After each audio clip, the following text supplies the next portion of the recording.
In the latest from the Israel-Hamas War, 24 hostages have been released by Hamas and 39 prisoners have been released by Israel as a part of the 4-day truce. The war between Israel and Hamas, which has been raging for weeks now, finally witnesses a few moments of peace. Families on both the sides of the war are now reuniting with their lost loved ones. Have a look at these visuals. This is where it all began. This is how Hamas handed over Israeli hostages to the Red Cross. Most of the hostages were aged and the youngest was a 2-year-old child. Now, the hostage swap was two-way. The hostages released on Friday from Gaza included 13 Israelis, 10 Thais and 1 Filipino citizen. Qatar, who is mediating the truce, also said that he is hopeful that American hostages will be released. And at least 4 Americans, who are women and children, will be released soon. Israeli Prime Minister Benjamin Netanyahu reacted to the development last night and welcomed the hostages back into the country. Take a listen. השלמנו עכשיו את החזרת ראשוני חטופינו. ילדים, האימהות שלהם, נשים נוספות, כל אחת ואחת מהן עולם ומלואו. אבל אני מדגיש לכם, המשפחות ולכם אזרחי ישראל, אנחנו מחויבים להחזרת כל חטופינו. A crowd of jubilant Israelis welcomed children and women who were held hostage by Hamas in Gaza for 49 days. The hostages were transported by helicopters to the hospital in central Israel. The hostages, upon entry into Israel, were subjected to a thorough medical examination, and the hostages were declared to be healthy and safe.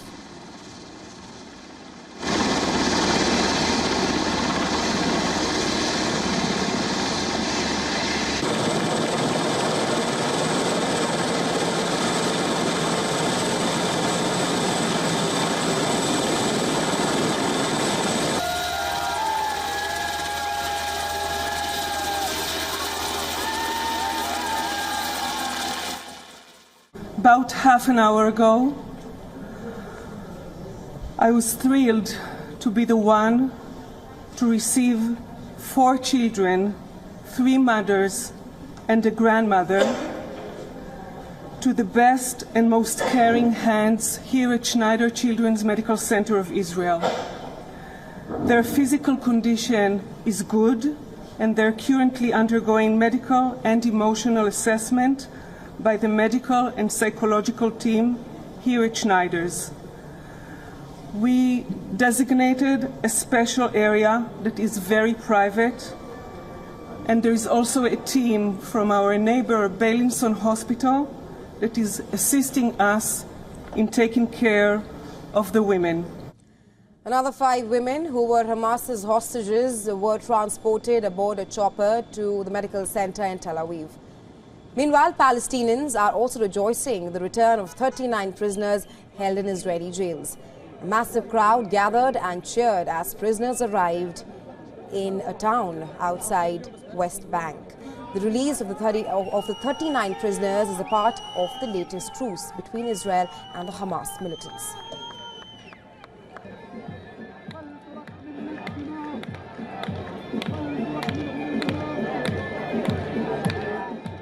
الوضع جوا صعب على الاخر صعب الوضع يعني ما اقدرش اوصف الوضع جوا قد ما هو صعب كيف يعني 12 من الغرفه ما فيش اكل زي الخليج ما بجيب لكش وجبات طعام منيحه حريتنا لم تكتمل الا لتحرير اخر اسير بسجون الاحتلال مشاعر الفرح مغلفة بالحزن على المجزرة التي يرتكبها الكيان الإسرائيلي بحق شعبنا بقطاع غزة.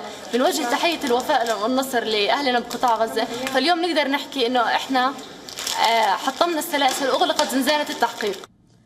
Essential aid has also begun to flow into the Gaza Strip after the truce came into effect.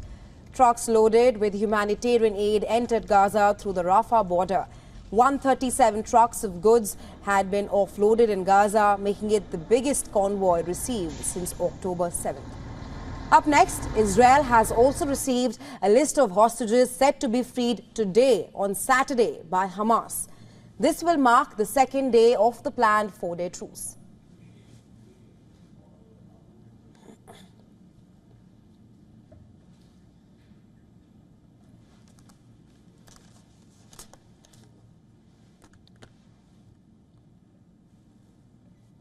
And for more on this, we are now being joined by Ari Levy. Levy is an Israeli Institute Fellow at the Florida University there. Thank you so much for joining us on WION, Mr. Levy. Hello. Now, the first batch of hostages are back in Israel. A total of 24 hostages have been freed in exchange for 39 jailed Palestinians. So clearly, the mechanics of the deal are working. How do you see things panning out from here on? Well, it's a very emotional day, and it's a very difficult situation to navigate. Obviously, there's an Israeli obligation to bring back all these people who have been held hostage by the terrorist organization Hamas, and there's also a security threat. The war has been going on for quite some time, and obviously this raises a risk of the operation for Israel, but I think it was the right decision to bring these innocent civilians back home, children and infants. So eventually, it's a moral obligation to return these people to their houses. Right, you say it's a moral obligation to get back the hostages back to Israel, but do you think Netanyahu was under international pressure or domestic pressure as well?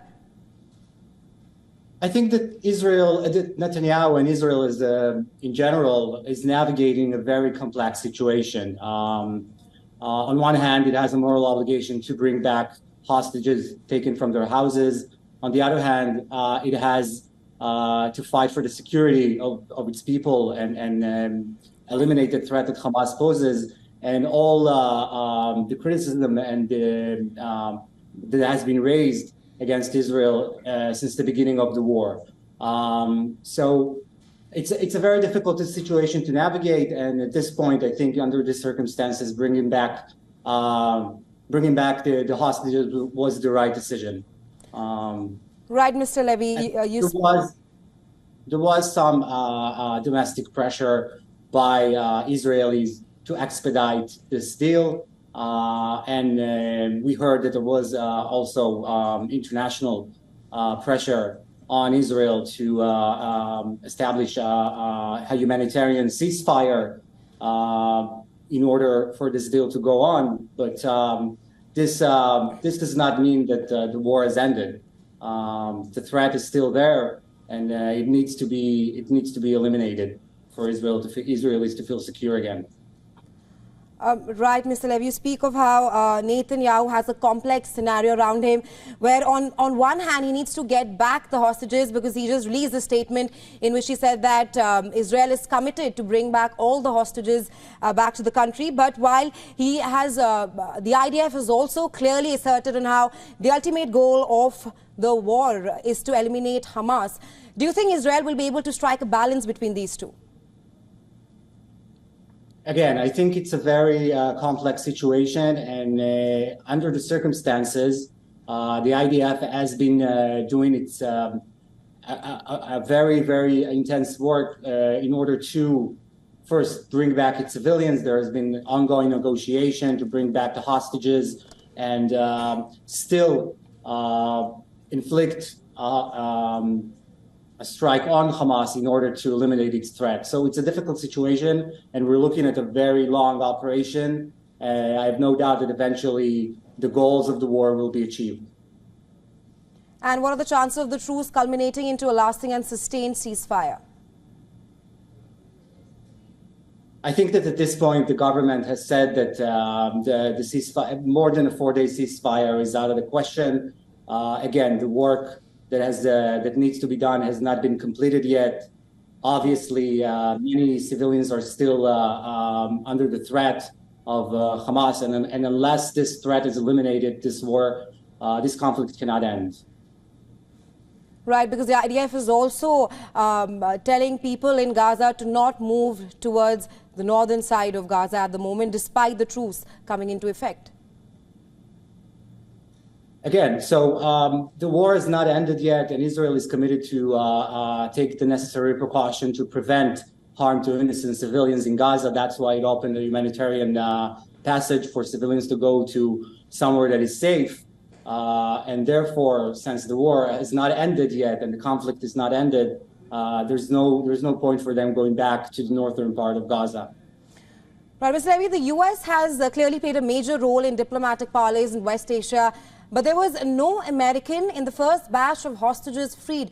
Are you surprised that no American was allowed to walk free? And what does this mean for diplomatic efforts? Well, there were some Americans that were released some weeks ago. And I think that the United States plays an important role in the negotiation, in the diplomatic effort. But eventually we have to remember that we're dealing with an organization that is very unexpected, and the negotiations are mediated by various actors in the international community. So I'm assuming that eventually this was the best deal that could have been reached. Right, Mr. Levy. Thank you so much for joining us here on WION and sharing insights with us. Thank you very much.